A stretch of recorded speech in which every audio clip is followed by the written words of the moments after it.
Cool. So as you see, you can start very simple and focus on one aspect. That's the nice thing about it. And that's the nice thing about the blues, that the rhythms are simple, the harmony is simple, and you can just focus on one thing at a time and kind of improve all of them while you're doing it. It's the same way when you see somebody juggle or somebody play piano with two hands or drums. It's you don't try to get all of them together.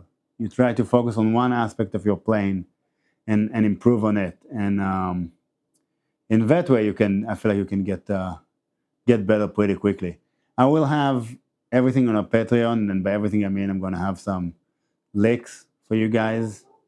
I'm generally not a lick player, but I will write out some licks that work out those specific things, and some exercises for you guys to practice blues scales in all keys. Well, you don't have to, but you probably should learn the blues scale in all keys.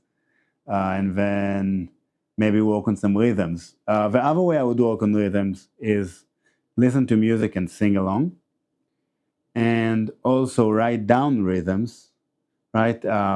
If you think about it, if you take a measure of 4/4 and you divide it into triplets, you have 12 notes in the measure, right? Because like 1, 2, like 1, 10, 10, 10, 10, 10, 10, 1, 2, 3, 2, 2, 3, 3, 2, 3, 4, 2, 3, 1, 2, 3, 2, 2, 3, 3, 2, 3, 4, 2, 3, right? So 12 in a measure.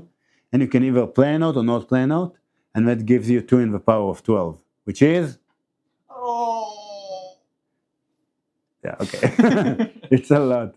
I don't remember what I did, but I checked before, like a few math things, and everybody thought I was a genius. Yeah. But I was just prepared. You were Yeah.